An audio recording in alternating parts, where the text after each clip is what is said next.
What do you say to someone who says, Justin, I want to get into video, I just don't know where to start? First one is that you already have everything right now. If you have access to spend any money, then level up your audio first. Audio is almost more important than the video. The third one is just to actually start.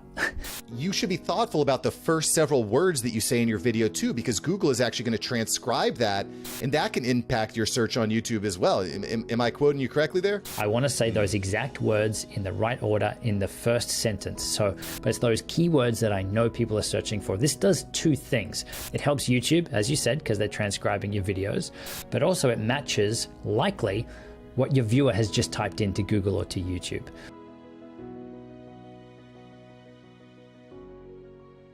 Today we are joined by the founder of Primal Video. He teaches business owners how to grow their brand and scale revenue with video. Listen, we are in the midst of an expert here. He has over 850,000 YouTube subs, 76 million views on YouTube. Justin Brown, welcome to the show. Thank you very much for having me here. Justin, it's absolutely my pleasure. Really excited to talk YouTube tonight. It's something that I'm absolutely obsessed with. So let me start here. I'm going to go back in time a little bit. This is how I like to start my show, going back in time. Tell me, what was one of the most impactful videos that you ever made? A video that after you made it, after you posted, you're like, wow, I feel really great about this. Give me a hot take. So I think it's probably more so not the specific video, it was the feedback, the response to the video. So early on when we started on YouTube, we started where a lot of people do, or where everyone does, at zero, but we started struggling really early on. I think we were 6 months in, we had around 50 subscribers, and I'm kind of thinking, why is this so slow? What am I doing wrong?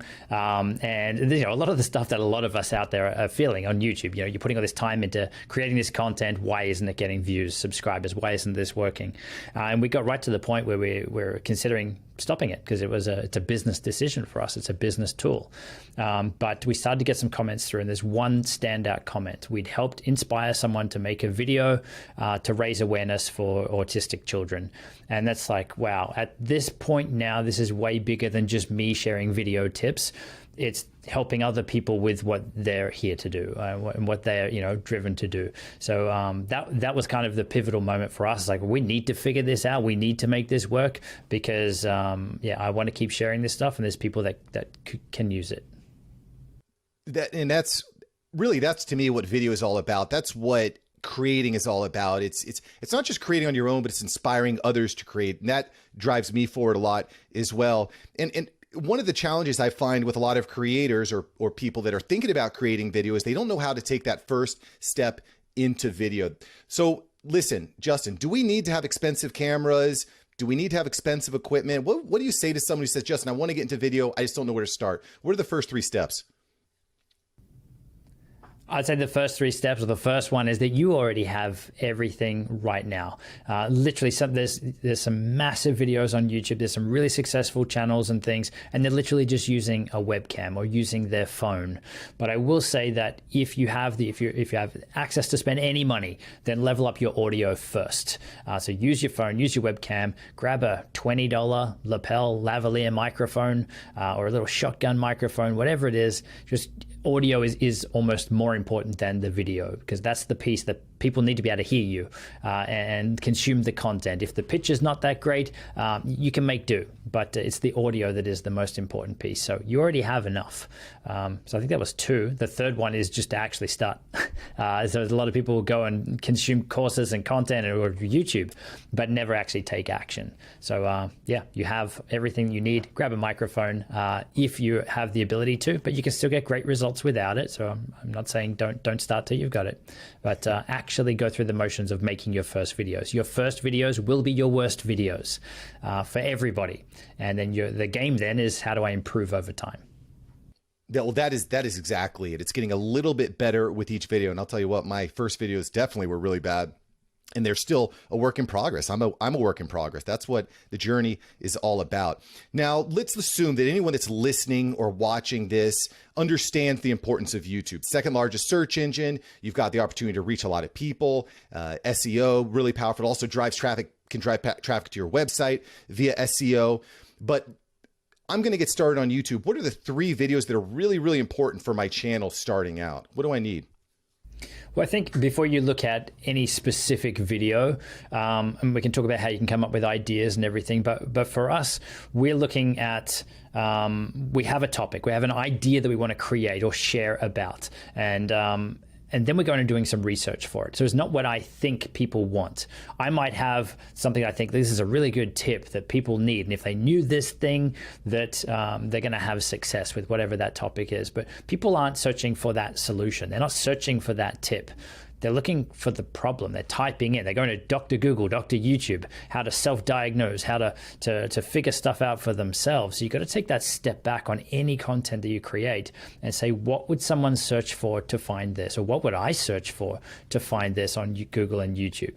So then taking that approach into your content is going to be far more strategic than most people that are creating content on the platform, knowing then that you can start to give YouTube what it needs to start featuring your content in front of the right people. So starting with research before you even get in front of the camera is far easier to get your content ranking than to go and shoot a video and then try to figure out keywords, titles, tags, thumbnails, all that sort of stuff afterwards. So definitely start with the research first. Yeah. And I mean, the more you can listen to your audience, the better. I think that takes time. I'll just give you a quick hot take. One of the ways that I've found great topics to cover on my YouTube channel, just by going to Facebook groups. What are the questions that people in my niche are asking? And then inevitably what happens when people either ask me or ask in these groups, I just say, hey, check out this video. I have a whole video. I mean, this happens daily, especially in Clubhouse, which actually, by the way, for everyone who's watching on YouTube or on Facebook or on LinkedIn, this is actually being recorded live in Clubhouse right now. We're getting the most value for your dollar. Shout out to everyone on Clubhouse. Y'all rock. Make sure you hit that plus button and get your friends in here. So let's talk a little bit about this planning process, this research process, Justin, because I think that a lot of YouTubers they just start posting videos, but having the right tools is a big deal. And TubeBuddy is one specifically that I've been really impressed with. How impactful has TubeBuddy been on your YouTube growth? I'd like to know. TubeBuddy, I think where we started to actually grow on YouTube was almost the exact same time that we installed TubeBuddy. I think the reason that we installed it initially was that we wanted to go back to all of our previous content and bulk or batch upload, not batch upload, like find and replace across a lot of videos. We wanted to add an affiliate disclaimer into all of our YouTube videos, and I didn't want to copy and paste stuff throughout. So just that one tool alone in TubeBuddy, being able just to edit all of your video descriptions or find and replace text across all of them was huge. But then you get into the keyword research stuff, your video, your analytics, looking at the tags and looking at what competitor channels have out there. That's really the stuff that you can get that leg up on your content. But for us, the main place that we go to come up with topic ideas is just the YouTube autofill or the Google autofill, where you start typing stuff in and it's auto going to suggest stuff. That's not random stuff that it's suggesting. That's stuff that people have actually searched for. And normally what you'll find is that those things, the higher they are up in that 10 or 15 that are shown, the higher they are, closer to the top, the more frequently they're searched. So we use that first off to validate ideas and also look at the words specifically that people are searching for. So one example, we did a video, Premiere versus Final Cut. So two video editing programs. The difference between Premiere versus Final Cut and Final Cut versus Premiere was huge. I forget which one was the top one, but even having those words in there, having them around the opposite way could have been the difference between ranking on page 1 and showing on page 4 or 5, because you're matching exactly what people are typing in, even though the words are the same. Yeah, and something, actually, I think you might have mentioned this, Justin, you should be thoughtful about the first several words that you say in your video too, because Google is actually going to transcribe that, and that can impact your search on YouTube as well. Am I quoting you correctly there? Yeah, 100%. So we have a very strategic approach. We don't create the videos that I want, without doing that research to see what would people be searching for. So those words, once we've figured out that it is Premiere versus Final Cut or best video editing software on Mac, I will literally use exactly those words in the right order. So I'm using a teleprompter so that I don't mess it up. I'm not going off the cuff. I want to say those exact words in the right order in the first sentence. So the start of every one of our videos is something like, are you looking for the best video editing software on Mac in 2021 or whatever it is? But it's those keywords that I know people are searching for. This does two things. It helps YouTube, as you said, because they're transcribing your videos, but also it matches likely what your viewer has just typed into Google or to YouTube. So they're hearing it as well and going, all right, this is exactly going to solve my pain or my problem or the question that I have. I'm going to stick around longer to at least, see if it's what I want. Because people, when they click your videos, there's almost like a little bit of anxiety there. Is this the right one? Should I have clicked the other one? This one's 12 minutes. The last one, like the other one, there was 3 minutes. So you've kind of got to let them relax into your content, hook them in. And so doing that helps the algorithm, and it also helps your viewers as well. So I want to dig a little bit deeper into your planning process, because obviously planning out what the topic is, what the title is, what your first several words are going to be, that's planning, that's research. How far in advance do you plan out your videos? Is this just like, I'm waking up on Monday, I'm going to shoot a few videos, or are you planning them out weeks in advance? No, we are planning them weeks in advance. And I think with anything, the more you can batch create or get into the headspace of something and not jump between different tasks. Like when you're in the zone for keyword research or for researching video topics, then do a few. So for us, we'll normally do 8 to 10 a month. We're only releasing 1 video a week, but we are planning and prepping for most months. We do 8 to 10 videos. So when you're in that headspace of keyword research, that's all you're doing. Then maybe the following week is when I'll go and start shooting them again in batch, so that you're not jumping around, because the keyword research thing is really powerful, not just for finding one-off topics, it's for coming up with like every topic for all of your content. And looking at the numbers, say, wow, 200,000 people search for this every month. How could I create a video around that that's going to be a fit for my audience? Or how do I start with that as the video, but then take the viewers, lead them through with what I think they actually need to know? So it's really powerful. So okay, so this is a really interesting point, Justin. You're kind of taking the viewer on a ride based on where you believe they want to go, based on what the question that they've asked to YouTube. So they type in their question, they fall on your video, you're going to give them the answer. What importance do the end cards or the cards in the end scene, what impact does that have on your video and your video planning process? Most people don't make it to the end of a video. That's just how it is on YouTube and on any other platform. They'll get what they want and they'll leave. So yes, it is still really powerful to have those things there, because the people that do make it to the very end, they've either fallen asleep watching your content, or they're your action takers. They're the ones that actually want that next step from you. So your end cards, your end screens should be, what is the next best video for this viewer on their journey, based on specifically what they've watched just then. So wherever possible, if you have the next best video for them, if they're in the headspace of video editing, I'm not going to go link them to a camera review, even though you might go, all right, cameras, editing, there's a connection. No, the viewer has just watched editing. How do we give them more editing content, or something that is related to editing that's going to help them with maybe finding music for their editing? So like the next step that they might get stuck on. Well, let me ask you a question. Link to someone else's content. Link to someone else's content. Yeah, because you got to look at this and say YouTube is rewarding sessions. If you start a YouTube session and then that person goes down the YouTube rabbit hole for 45 minutes, is apparently the YouTube rabbit hole right now. If people leave your video and they leave YouTube altogether, that's not a good thing. If they leave and watch the next video of yours that you've recommended, and then they leave that's not a good video. It's not the fit for them. That's also, you've killed a YouTube session. So if you don't have the next best video for your viewers, then link them to one that is a good video that is the perfect fit for them. That's going to hold your channel high, and it's also going to build a relationship with you and maybe a bigger channel. So especially if you're starting out, you can link to bigger channels' content, and it's going to create a connection between your video and theirs, and your video can then start to show up over time after that more popular video. So it's obviously going to be a good video, and obviously something that you want to link people to, but linking to other people's content is something that a lot of people don't do. They want to keep them in their world, and I get that. But you want to grow faster, keep the session going. That's really, really interesting. So, I mean, at this point, you're a pro. You've got this huge collection of great videos. But let's say for someone that's on the smaller side, less than 10,000, less than 1,000, they don't have that huge, like, how often should we be recommending in our end screens other creators' videos? Like at the end of one of my videos on, let's say, recording Clubhouse, how often should I be recording, sending people to a Justin Brown video at Primal Video? How often should we be doing that? I think I would only be doing it if it's a fit. If you don't have the next video, then do it. But this is also where you could be strategic, and you could say, look, the video linked on screen, it's an amazing video. Like, you don't even need to call out that it's someone else's video, because you could come back later and change where that video is actually, like when you've done your own version of it. So check out the video. If you want to learn this and this and this, check out the video link on screen.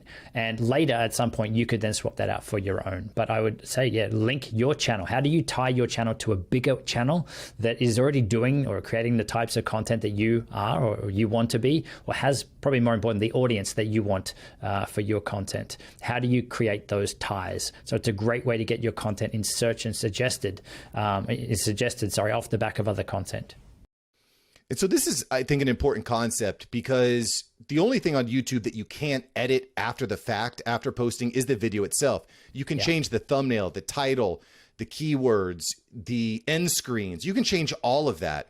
In your experience, what's something that you go back and you adjust most frequently? Is it titles, thumbnails? What are you frequently editing out post-production? Thumbnails for sure. Thumbnails is something that we spend a lot of time now A/B testing or split testing our thumbnails. Because, I mean, you could have the world's best video. If it's not showing up on the platform or it doesn't get clicked, then no one's going to see it. So you can do all you can to help it show up on the platform, doing your keyword research and that kind of stuff up front. Then, yeah, if no one's clicking it, no one's going to see it. So we spend a lot of time with TubeBuddy, that you mentioned before, with their A/B testing feature. And I got to say, it's never the one that I think is the better looking thumbnail. It's really interesting, because I see people all the time, and you probably see it too, posting in Facebook groups. Which one would you guys click? This one or this one? And it's not about what we think people would click. Like, let's actually look at the data. Let's actually look at the numbers and see which one they are clicking. That's what's important. And in some cases, we've run those tests and they've been, upwards of 90%, 93, 94% increasing clicks every time that thumbnail is shown over the original. Now, that doesn't mean that that's always going to be the case. We've also run split tests where the new one definitely doesn't perform as well.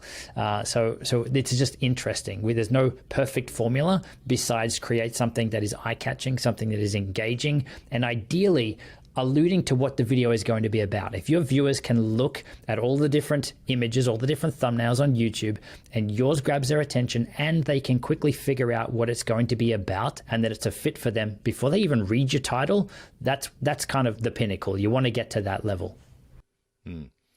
So the A/B testing is something that me and my team are starting to get into. Because quite frankly, I kept hearing amazing creators talk about A/B testing in Clubhouse. I said, listen, if all the great creators are doing it, I need to jump on it. I need to start trying it. So I got the TubeBuddy.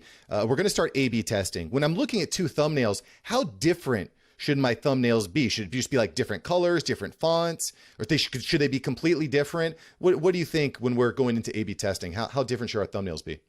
Well, I think ideally with any thumbnail, they should be on brand. So you have a consistent theme or a consistent brand, but not that they look identical. I mean, some channels you see and every thumbnail looks exactly the same. It's hard for you to work out, well, what's that video actually about? You've actually got to concentrate and read what the text says on the thumbnail, or look at the images to see if it's a fit. So for us, it's consistent fonts, consistent colors around the text. So we have a black or a blue border or box behind the text. That's consistent. We also have my face on all of them.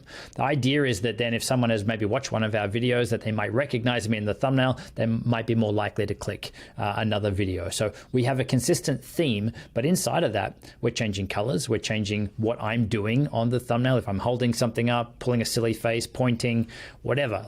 So when we're shooting these thumbnail images, I'm literally just doing that. At the end of every video, I'm pointing silly faces, holding stuff up.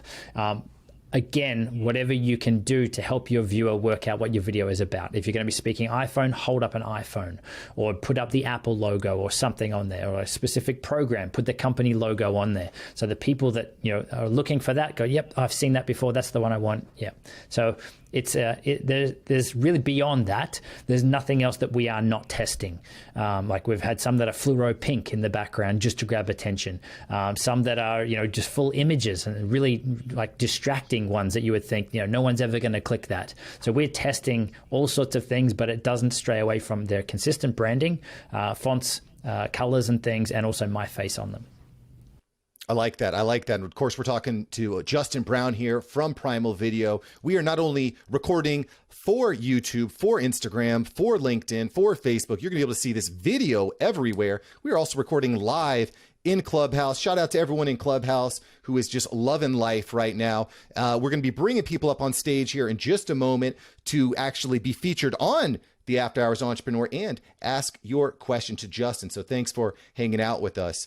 Before we get into the live Q&A here, Justin, I also want to know about trends that you're excited about. One of the things I keep hearing when when I'm talking to people about YouTube, about TikTok, about these platforms that are coming up is different trends in video, things like Clubhouse, for example, really impacting the market. What trends are you excited about when it comes to video creation going into the next several years? I think the shorter form content is something that's really interesting. So obviously there's TikTok, YouTube now has Shorts, there's Instagram Reels, all of those sorts of short, sharp content. I think that kind of changes the game because it's not that it's one or the other, because people are still going to want to dive deeper into topics. But I think the art of grabbing people's attention in a really short time period is something that's, I think a lot more of us are going to have to learn how to do it and learn from the people that are successful on places like TikTok or even YouTube Shorts, even though it's so new. I think that's kind of where the game kind of has to move to, and then introduce people to your longer form content too. Me and my team are definitely creating a lot of short form content, because the cool thing that you can do with a 15-second video is you can post it everywhere. Not only can that be a YouTube short, that can be an Instagram reel, it can be a LinkedIn story, you can just post it all over the place. You can get a ton of repurposing value, and that's something that we're playing with. And then YouTube Shorts can be up to 60 seconds, if I'm not mistaken. It's a vertical format. Have you started playing with this with your team, Justin? Is it something you're starting to look at? Where are you at with YouTube Shorts? We haven't done any yet. I was talking to our YouTube partner manager the other day, and I'm like, so what are your takes on this? We've all heard a lot of the YouTube experts out there saying Shorts, and you should start a new channel. You should do it on your channel. Like, it's all conflicting stuff. And it was interesting to hear from her, our YouTube partner manager, saying to do it on the same channel. But be mindful that the content is going to be totally different. So it may have a negative impact at first, but the more that YouTube evolves it, it would be better doing it on a channel that already has some push for that. Now, obviously, that's not for everyone here. I just thought it was interesting to share that, because I thought that she would have said the complete opposite, to start a new channel and push this new type of content. Yeah. So I guess the beauty of this is you can test, you can try stuff. There's a lot of people that are having success with both that we've seen. But as for me personally, starting with it yet, I haven't yet, but we definitely will be. Yeah, I mean, so there's two sides to this coin. The one side of the coin is every time a platform releases a new feature, you want to try it as soon as possible, because the algorithm rewards the bold. It rewards the people that take these risks and try out the new things. The flip side, though, with YouTube is it hurts your watch time. If your average watch time is, let's say, 6 minutes per video, and all of a sudden you're getting 30 seconds per video, maybe that hurts. But I think I'm with you there, based on all the experts that I've spoken with, that try it on your main channel, see how it goes. And, unless you have 850,000 viewers like Justin, I would say just go ahead and just start knocking it out on your main channel regardless. But this is fantastic. I want to get to the Q&A here in just a moment. Really excited. We're here with Justin Brown. Before we get into that, I want to go through the rapid fire for all our YouTube friends out there. You ready? You strapped in? Okay, let's do it. All right. So Justin, if there was only one app you could have on your phone, what app would you have? It would be the YouTube Studio app, the YouTube Creator app. Yeah, great app. If you could only have one subscription in your life right now, what subscription would you have? Netflix. I think that's you mean a subscription for anything? I'm going to say Netflix only because I'm chilling on Netflix right now. So. Okay, yeah. That's fair. Just as a side note, After Hours Entrepreneurs, we don't care too much for Netflix, right? But listen, at the same time, you gotta relax sometimes. So I can empathize. It's the switch off. I give Netflix a bad rap, right? Because it's just one of the many things out there that can distract you from your greater goals. The flip side, though, is this hustle mentality can be dangerous, when you're just going, and all of a sudden your body shuts down. So, I'm empathetic to taking breaks. That's it. If hustling your ass off was something that would work for everyone. I mean, a lot of people are hustling in the wrong direction. I think that's the direction piece they're missing. So they're putting in the long hours, but they're not necessarily seeing the results. So I think little switch off time in there is yeah, it's a recoup. No, you're 100% right, and that kind of brings us back to the very beginning of this interview, in that you need to do your research up front. You need to listen to your audience and do the A/B testing. I mean, that just kind of brings everything full circle. That tip there. If you woke up in the morning, Justin, there was only one business task you could do for the day, what would you do? I would interact with people. I am a people person. I'd much rather, so I'd be in the YouTube comments, or I'd be jumping on calls, podcasts, hanging out with awesome people like I am right now. This is the stuff that I enjoy, being in front of people and helping and sharing and hoping to move the needle forward with other people. Love that. Love that. And if you had 10 seconds with yourself 10 years ago, Justin, what would you say? Oh, don't overthink it. Don't overthink it. It's, you're not going to do something wrong and mess up. It's like, just try and test stuff. I think that's great advice for anyone. We all overthink things. We all think that one little change, if we do or say something is going to make or break whatever. Just have fun with it. And it's at the end of the day, if we're not here having fun, then what's the point of what we're doing? Great advice. Justin said it. I agree with it. Justin, thank you for that insight. I'm glad you enjoyed this episode. I've got several other episodes right here for you. Smash one of these videos to make sure that you don't miss out on the tips, tools, and tactics of industry experts. Let's take that side hustle full time. Smash one of these links.